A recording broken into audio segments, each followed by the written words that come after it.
families as well. So our behaviours make sense, you know. So when we do initially start doing things and saying things that aren't particularly helpful, it completely makes sense because we don't know any other way, do we? So, yeah. And the other thing we covered in Behaviours Make Sense, which is really poignant to the families, is we do a whole session on siblings, because we often talk about parents and partners and children of people with substance use, but, you know, siblings are often left out, and it's a really difficult situation. So that's a really valuable thing that we talk about.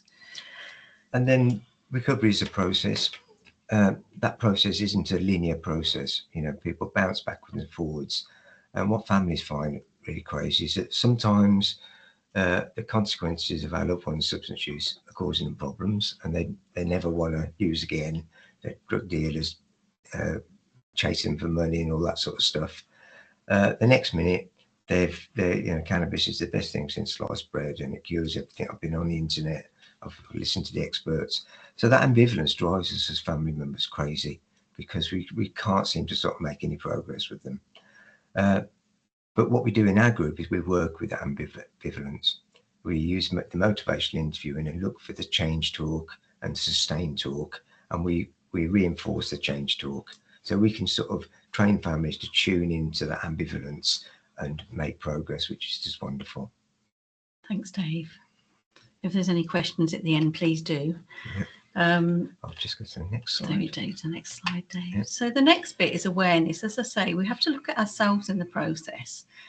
And I was looking at this when I was preparing for the talk, and I'm thinking, yeah, a self-awareness, willingness and self-compassion, they all sort of meld into one. So I had to sit down and really break that down. So the first one is a self-awareness. We often have families come to our groups and say, well, I've tried everything. There's nothing else I can try. Nothing's going to work. We think, hang on a minute. And so we don't say, no, you're doing this wrong. And, you know, we talk about things being not quite so helpful. And, you know, we are aware that, you know, when Craig first started his substance use, we did all of that begging, and we did all of that ultimatum, and we did all of that, you know, if you loved me, you wouldn't be doing this. And, you know, I look back and I felt so bad about that. But you know, I brought this up at a CMC meeting. They said, but Tina, you're doing what you did with the information that you had at the time. So it's really, really difficult situation. So what we need to do is stop and think about what is useful and what is helpful that we're doing. So the first thing we tell parents to do, or families to do, is press the pause button. The pause button is a valuable thing to do. So, you know, many of us might do that, but it's really hard when you're faced with a loved one that, you know, you see is in this situation.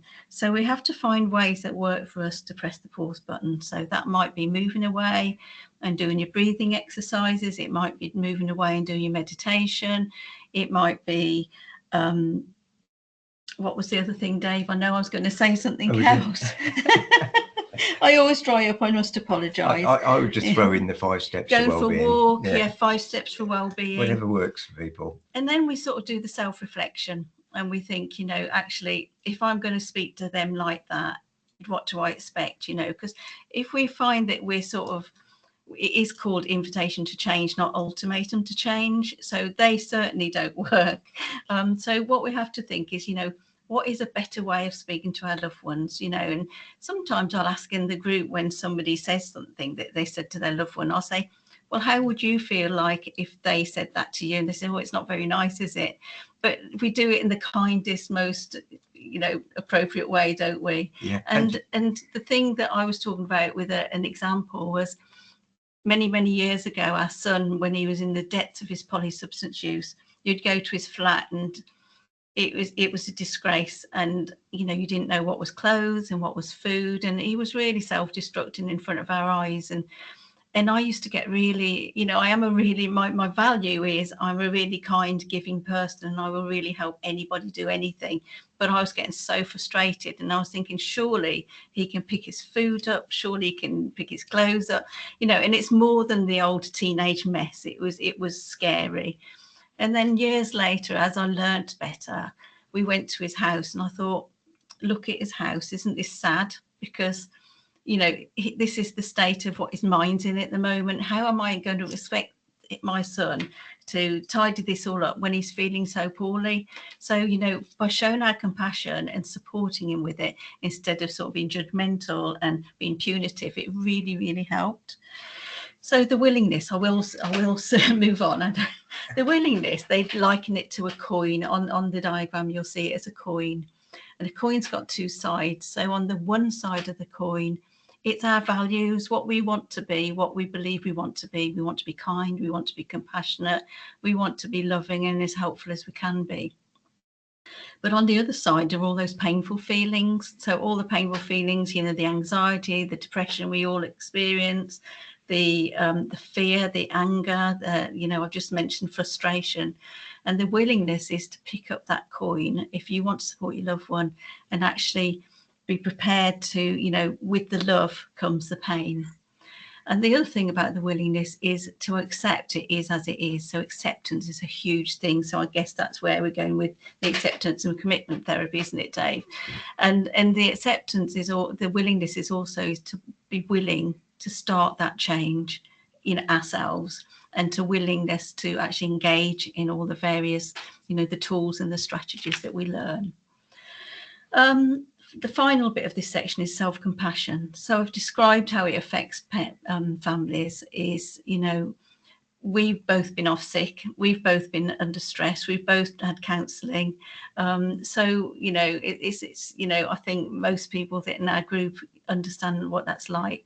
So we have to think, okay, so we've acknowledged that this is a really hard situation. We can't pour from an empty jug. So how are we going to deal with all of this? Because as we all know, we can't help anybody unless we're actually looking after ourselves as well and getting that energy back. So, you know, there's lots of things we can do for our self-compassion. It's not just about candles and a bath. It's, you know, going to other meetings, connecting with other people, because, you know, we're very judgmental to ourselves. We show, you know, we experience, like our loved ones, we experienced stigma as well. We've had people just ignore that our son exists, you know, and I'll say, oh yeah, Craig's doing absolutely fine as well, thank you, you know, and it's just, it's dealing with, and stop being, and anybody that's watched Harry Potter, stop being a dementor to yourself. Because that's what we do. We just do all this sort of internal talk and everything. And we have to stop all of this and actually concentrate on our well-being. It also, with me, involved a lot of ruminating and catastrophizing as well. And, you know, being present in the moment, which is part of acceptance and commitment therapy, was really helpful for that as well. So I can just, you know, deal with what I've got to deal with at the moment, and whatever happens in the future, I've got through it so far, I'll get through it in the future. The other problem is media and Facebook and stuff like that. You know, everybody's got perfect children on Facebook and perfect lives, and they've got amazing holidays. And then in our world, you know, we're support, you know, celebrating if he, you know, washes a cup up. You know, it's just, it really is really hard to deal with. You know, you just got to accept that, you know, you're not that bad person.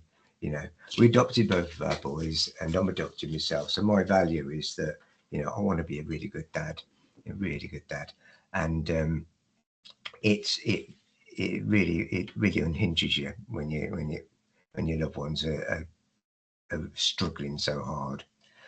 The other thing was, we convinced social workers for months that we were going to be perfect parents, and if there was anything we couldn't deal with, that we'd get the professionals involved. And that seemed to satisfy the social workers. And when we actually did need professionals to get involved, we then found the reality of it, that, you know, there's no support out there for us. We were between, and this is another thing that drives us to do this, we were between a rock and a hard place, because you have the mental health services saying no, until you sort the addiction out, you know, we can't help you. And then we've got the addiction services saying no, we can't help you because your son needs mental health support. So we were being battered backwards and forwards. So we thought, well, okay, let's take a holistic view and, you know, use the skill we've got and get more and more training. And that's our driving force, to be honest. We're trying to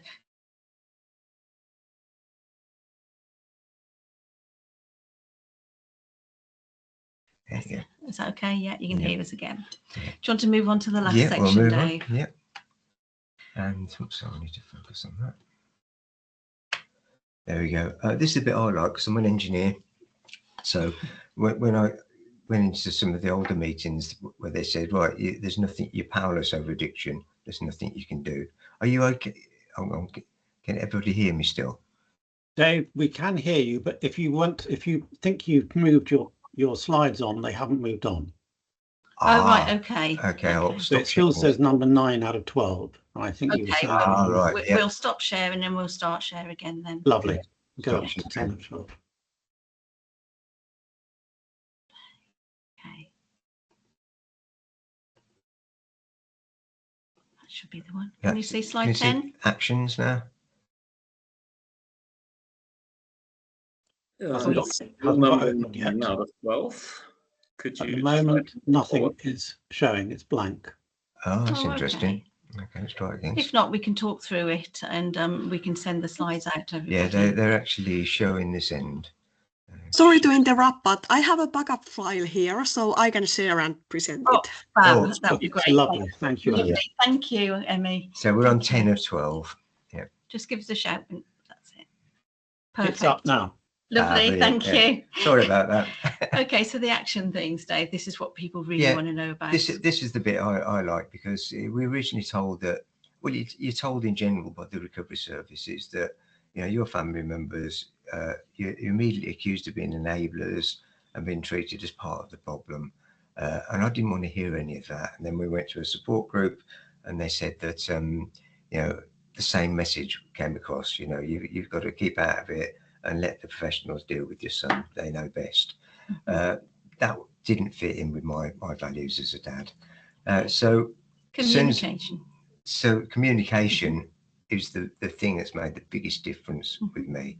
Learning how to communicate with my son, and also it works in the group as well. You know, when people newly arrive to the group and they share their story, everybody else in the group says, do you know what, the best thing we learned was communication, you know, just how to communicate better with our sons.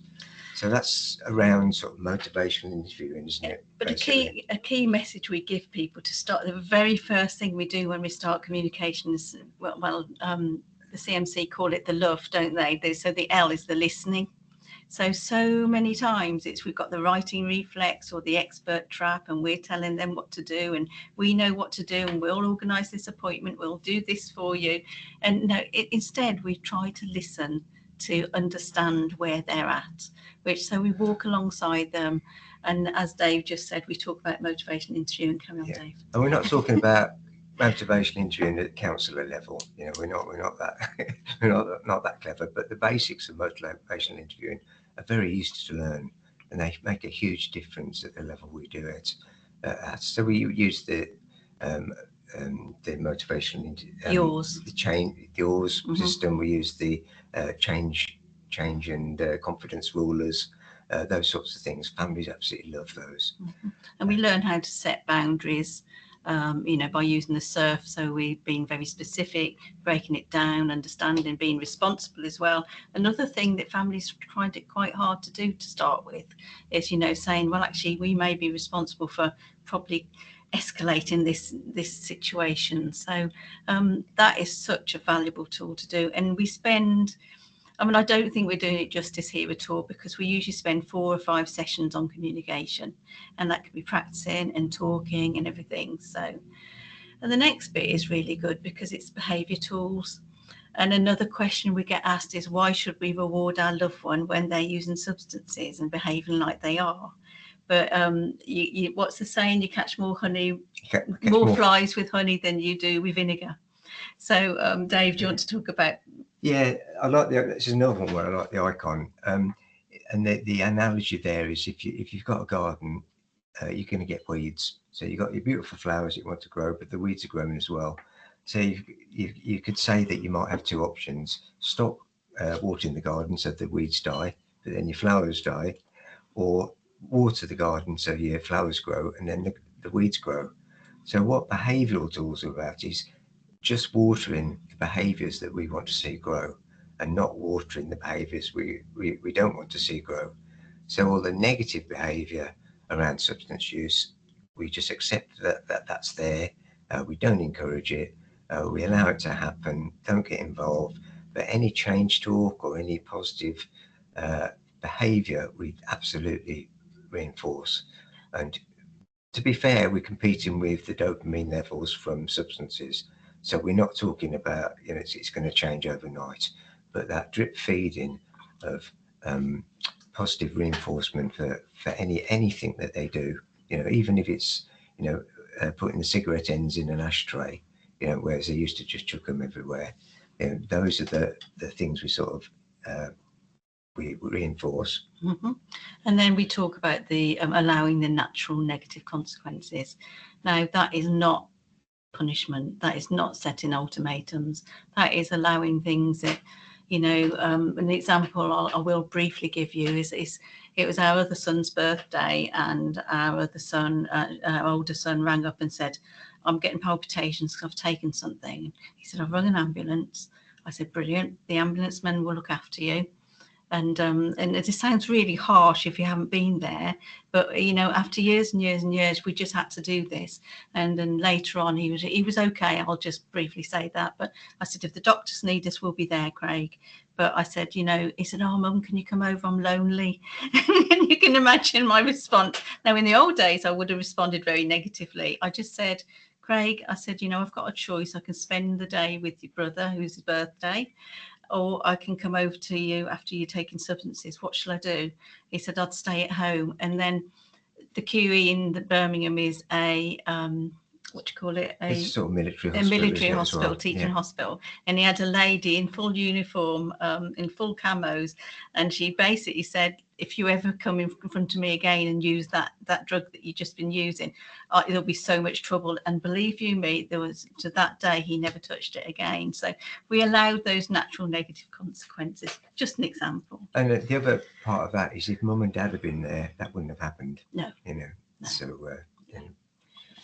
So the last one is practice, practice, practice. And Dave very briefly mentioned about it. And it is important for us to keep going through the wheel, because you imagine people that come to us are very often on their knees and they're very distressed and don't know what to do. And the first time round, they'll think, yeah, I understand it on a cognitive level, but how on earth do I do it? And so really it's the old repetition of learning and practicing. And so I used to apologise that, oh, we're doing this tool again. And I say, no, that really is relevant to us today. So practice is so important, and we get the confidence. And instead of, you know, having that clunky conversation with our loved one, it turns out it's just part of a natural, you know, the natural relationship conversation with your kids. So Should we move on to the next we'll move slide? to the next one. We're just going to do how you contact us and our thanks, and then we're aware of the time. Okay, so our meetings are currently held on Zoom twice a week on Sunday evenings and Tuesday evenings at 6 o'clock. That's UK time. People from New York can join at lunchtime, and people from the West Coast can join us in the mornings, which is really convenient. We also got, this is quite important, we've also got a carers centre locally. We discovered quite late in the day that we're actually carers because of what we go through. And they've got this fabulous carers centre. It's really, really nice. And we found that if you're trying to run a family and friend support group in a drug and alcohol centre, there's all that stigma, isn't there, of walking through the door of a drug and alcohol centre as a parent, particularly in Birmingham city centre late at night. You know, you've got a mum on her own. So we found that running groups in hospital seminar rooms and running groups in carers hubs and things like that, really, really big advantage. Church is also a problem, believe it or not, you know, because not everybody wants to be walking into a church. So choice of venue is really good, and that Brett Young's carers hub is really good. Mm-hmm. The other problem is actually accessing meetings. You know, with the drug and alcohol service, you get registrations and waiting lists, and they make it as difficult as possible to get support. Whereas you literally click on the meeting link at the right time and you're in. So that's really good for combating stigma as well. So yeah, and on top of the family meeting, I mean, they've got all of our contacts there, and on top of the family meetings, we also have started running groups to talk to local professionals. We've talked to Mind, the mental health charity, and they've really appreciated it. And we've talked to the local CGL in the whole of Birmingham and things. So if anybody does want us, I mean, we've not done ITC justice at all today, but it's just to give you an overview of an alternative way of doing it. So next slide, please. The last one you'll be pleased to hear. And it's just to say thank you. So thank you to Richard, and thank you for the emails, Eileen. Thank you, Gallus, for introducing us so well, and everybody that's been involved with this. We really have appreciated you doing that and very humbled by it. We must say thank you to the Centre for Motivation and Change, because they've given us the best training we've ever had, and it's made a massive impact on us and the families we support. And to everybody around the world who's contributed to our knowledge, and that includes the wonderful families. That there's so much wisdom there as well, and we appreciate their vulnerability and their contribution. So thanks everybody for listening. We're open to questions. Thank you. Wonderful. Thank you so much for this brilliant talk and all the expertise that you have been sharing with us. And I've seen we got quite a lot of people in the audience, and I'm sure there will be several questions or remarks on what you said. Okay, so if you would like to ask something or do a remark, just unmute yourself or raise your hand on the function you have. Oh, bless you. Thank you.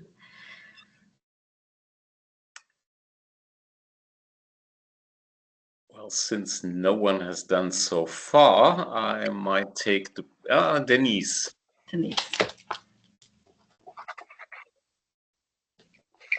Hi, I've been trained in CMC and I'm in the US. I have gone through training others once and am working. So I always learn so much from Dave and Tina.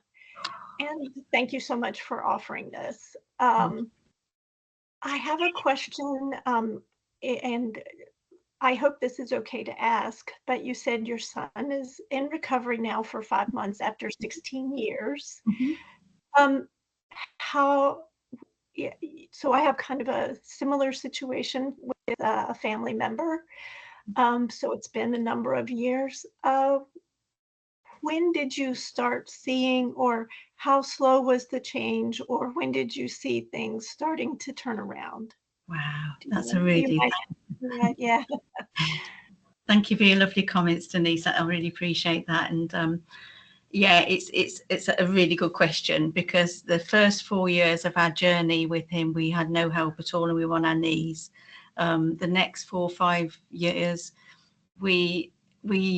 I'll be honest, we didn't think he'd make another year. It was so severe, and to sit here and say, yeah, he hasn't used anything for 5 months is something I never thought I'd say. But what we learned is about the harm reduction method. So, where he was a polysubstance user, and then he would, once his natural negative consequences is he had one particular drug and he had that hospital experience. Another time he used to use cocaine. I hope people don't mind me saying this here, but he used to use that, and he had such a severe heart reaction that it frightened the living daylights out of him. So we stopped that. So then he was a heavy cannabis user. And so we used to use like the motivational interviewing and just find out where he was at. And, we didn't used to mention the drugs. We'd say, oh, Craig, it'd say, I want to buy this, Mum. And I'd say, yeah, how are you going to save that money, Craig? Is there anywhere in your life you might be able to save the money? And indirectly go through the back door. And he'd say, yeah, I suppose I could cut down. And a lot of it was just lip service to start with. But little by little, it just seemed to just reduce. And you could see it increasing as he had a distressing moment. If he couldn't sleep, you could see all of those signs. And the strange thing is we tried to take him to different groups. We tried to suggest things to him. He tried, but he really, because he's autism, he didn't like groups or anything. So we found him another place to live in February, and he moved on February the 8th. And by February the 12th, he said, I'm never going to use again, and he hasn't. And it's almost like the environment really affected him. He didn't have all of the influences, he didn't have all of the stresses. So this just shows that behaviour makes sense, doesn't it? So that's the short answer. Yeah. And I would also Thanks, add, Denise. add to that the craft tools helped us get through all of that and still be there for him. You know, they need a reason to recover. They don't need mum and dad on their case about their drug use. You know, they know that it's causing them harm. They don't need lectures from us. That really helped us. Thanks, Denise, and good luck with your loved one as well. Yeah, hang in there. Thank you so much. That's a beautiful story. Thank you. Thank you. Okay, so I hand over to Nadia. Oh, nice to see Nadia. Oh, thanks so much, Gilles. And thank you so much, Dave and Tina. It was great. I wonder if you could just maybe say a few words about like using the invitation to change model or coming to use that model. What are some of the things you found challenging in trying to introduce that to families? Or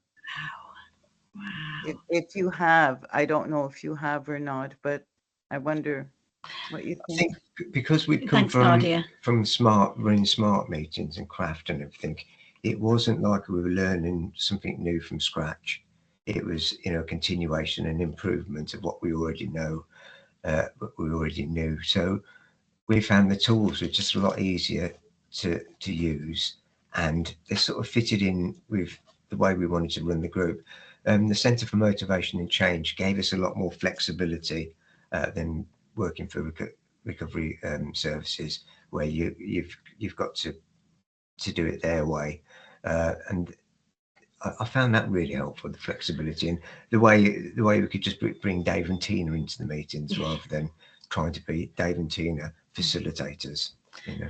And I think my answer to that, Nadia, is it wasn't so much the content, it was we'd had the training with Jeff and Ken and Carrie. They're absolutely amazing, and it was like walking in giants' footsteps. And can we do this justice? And so as you will remember, because you've seen us deliver it so many times, it's first of all we said, look, we're just going to dive in there. It's going to be clunky, but we'll get there. And as you see, each time we do it, we're finding different ways to approach it. But I think the importance of us delivering it is that we're always willing to learn better. So I don't know if that answers your question. Yes, I guess I'm asking also about like the challenge.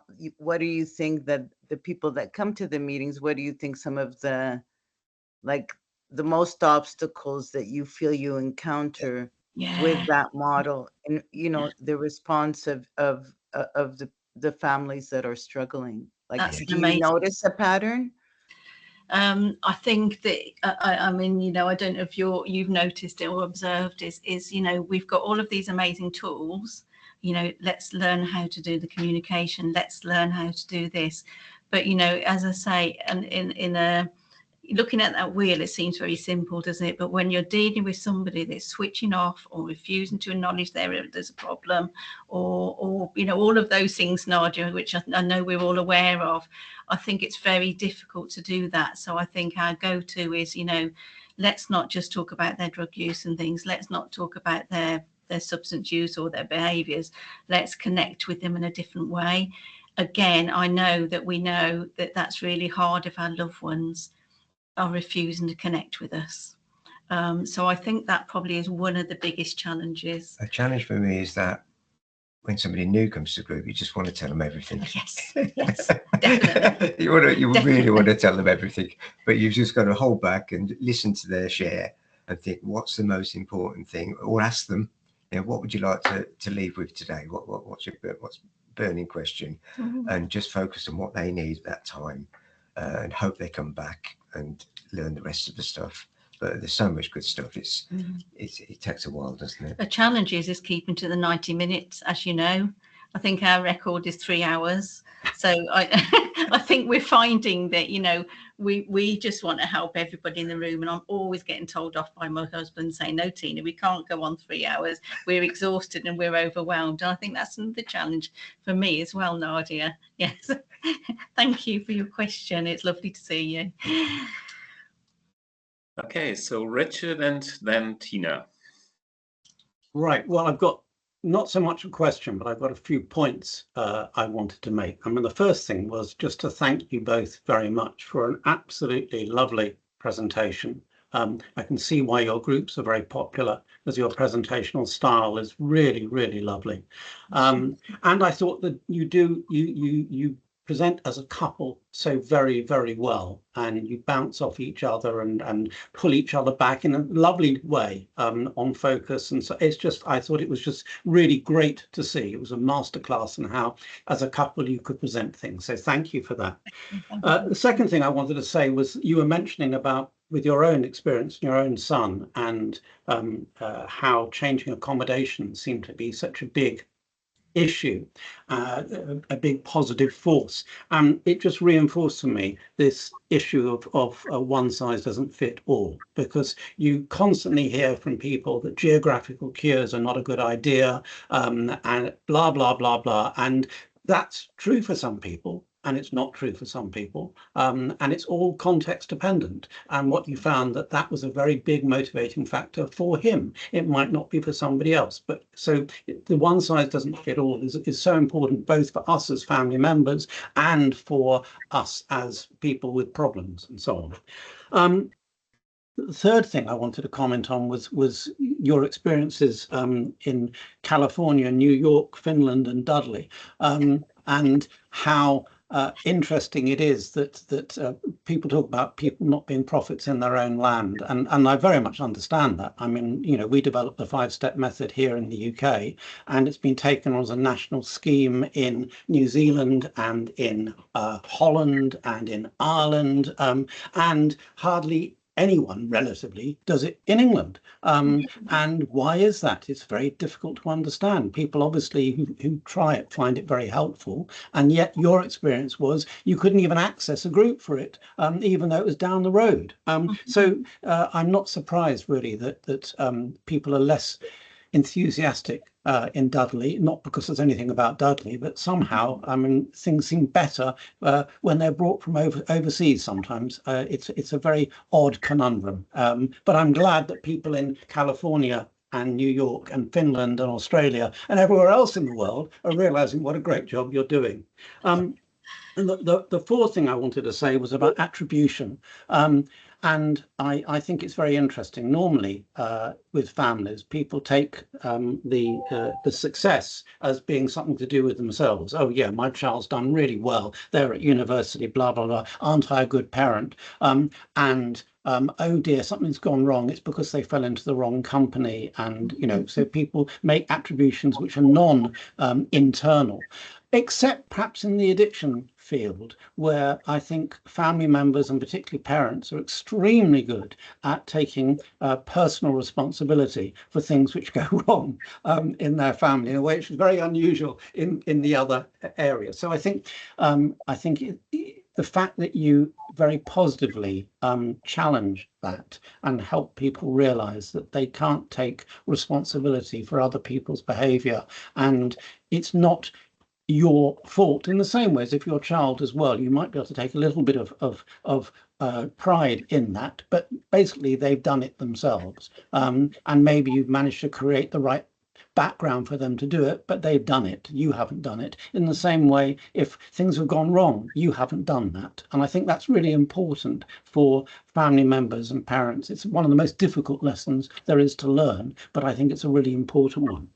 And the final thing is about what you talked about you're doing the invitation to change approach, motivational interviewing and so on. And you've been extremely modest about what you do.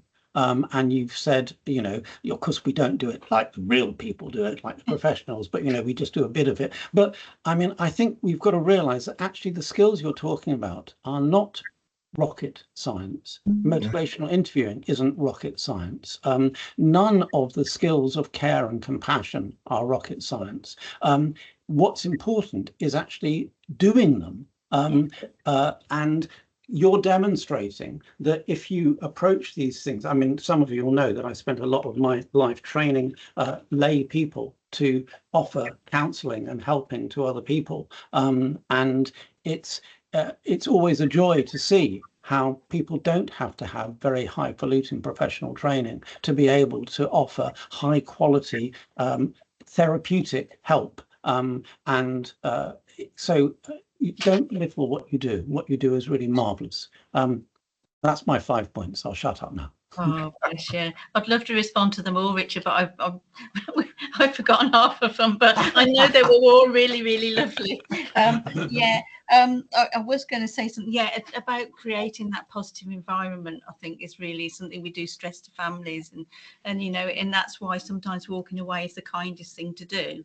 And you know, and you know, we may be upset, we may be cross, and everything else, but we don't have to show that all the time, do we? You know, so, but yeah, I mustn't be self-berating, but yeah, and I know what we're doing is you know, is valuable. So yeah, it's just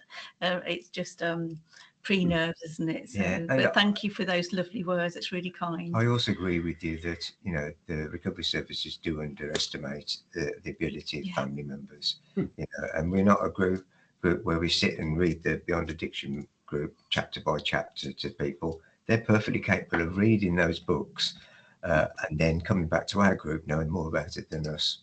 You know, so we just create an environment where we can practice the tools and share experiences, because that's another way of defeating stigma. You know, most people come to the group and they say, "There's nobody I can talk to about this. I'll keep it a secret from work. Some members of my family are really judgmental. I can't mention it in front of those. This is the only place where we can come and talk." Yeah, it stops the isolation, doesn't it? Thank you. Tina.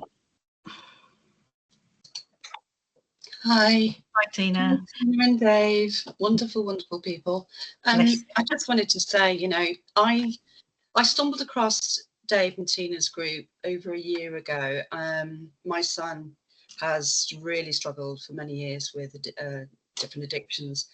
And I'd gone down different routes to try and help him, and it wasn't very helpful. So what I wanted to say here is I can thoroughly recommend their groups. I've even done the training myself, ITC training, absolutely brilliant. It's the most compassionate training I've ever come across, and I'm a therapist. But just a massive shout out to Tina and Dave, because they do this, you know, with the goodness of their hearts. They're so helpful, kind and compassionate individuals that they've really helped me. And within a year, the relationship between me and my son is completely different. We're spending a lot more time together. His substance use has gone to an alternative. He's doing Subutex now instead of using heroin. Where, you know, I just supported him today down to Turning Point, very different communication down there as well. So, you know, I was actually quite emotional actually listening to them, because I hope that they realise how much help they give to all the family and friends that have ever contacted them, because they're absolutely, well, they just got hearts of gold. Oh, I feel quite emotional listening to that, Tina. Thank you. I'm filling up. I'm quiet now. That's beautiful, Tina, and you know, and I have to say, you know, Tina is one of the, and Nadia that's just joined as well. You know, that they're the wisdom of the group. And Tina, I mean, at the moment we're the only people in the United Kingdom running a group like this. We're hoping that Tina will follow on soon. So, you know, watch this space, because she may be talking here with you. But thank you, Tina. We really appreciate that. Thank you. Okay, great. So I might also step in with one question, which I found quite interesting. I've done several workshops with affected parents down here in Germany, and they also run support groups, and I trained them a bit. And in that trainings, I used motivational interviewing rather to be used towards other parents, you know, in a kind like there are always things you can do, and you need to find to check out if your loved one is not willing to change right now. And I just wonder, because usually if you have got a son or a child with drug use problems, then of course you always have own aspirations regarding changes, so which in, well, traditional motivational interviewing you shouldn't have. So I just, if I get it right, the main issue is that you develop an awareness where your child's own motivations for changing are. So could you please elaborate a bit more on that, how you exactly use motivational interviewing? Of course. Yeah, this is a big advantage that family members have that the drug and alcohol services don't. We knew them before their substance use kicked in. So we know the sorts of things they're motivated by. We know their favourite rock band, we know their football team, we know all of that stuff. We know what their hopes and aspirations were before they started using substances. So that's a lot of really valuable information that counsellors would chew their right arm off for. So motivational interviewing is about, using their, what we know is inside them that's capable. Recovery Coach Academy call it their recovery capital, don't they? Yeah, is using their recovery capital that we know is inside them because we knew them before the problem started, and getting them to solve their own solutions. So we know with our son, the anxiety is a big problem. So, forcing him to go to a group where, it's like one of those Bruce the Shark meetings on Finding Nemo, he's not going to feel comfortable in there, So there's lots of stuff that we can do once we understand our writing reflex, and we can draw that information out of him. And I think what's important to me is to listen to understand, or being curious to understand where he's at. So, when our relationship started improving, I could ask him things very comfortably, saying, Craig, usually it'd be like, I'm not listening. I don't want to hear, all of this. But it was, actually, I'd be really interested to know what you actually get out of your drug of choice, Craig, what you're getting. And although you don't want to hear it, it's really important to understand where they're at.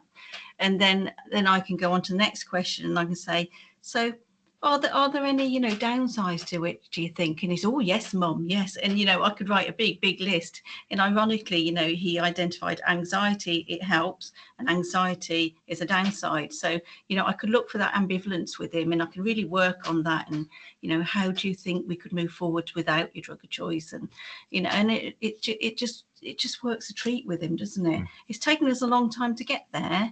And so I think it's so important to have that patience. And, and there's a lady in our group, she said the progress is glacial, and it's, it's really slow, and we've got to be patient and learn to accept that. But,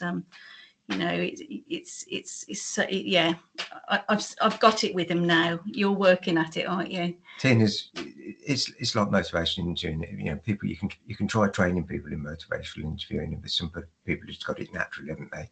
And Tina's an absolute star at it. And I have an interaction with my son, and their motivational interviewing allows me to go, why you did that wrong, why that went wrong. So it gives me the understanding of what I did wrong, whereas before I didn't know. I just ploughed in there and made things worse. But now I can say, yeah, you fell for the writing reflex, didn't you, Dave? And it gives you that opportunity to affirm and validate, doesn't it? That must be really hard for you, rather than blaming him. It's, I see where you're coming from. So. And it also works really well in the group with the parents, because you'll have somebody sharing, and if they're new to the group or something, it's very, very difficult not to give them some advice on everything they're sharing as they're giving it, and that's part of motivational interviewing, is not to do that. But if you carry on listening, you're just getting all that really useful information from them. You can see their ambivalence, and they often, just by being listened to, solve their own problems. It's just giving them a safe place to share, isn't it? I hope that's answered your question, Gallus. I know we do ramble on a bit.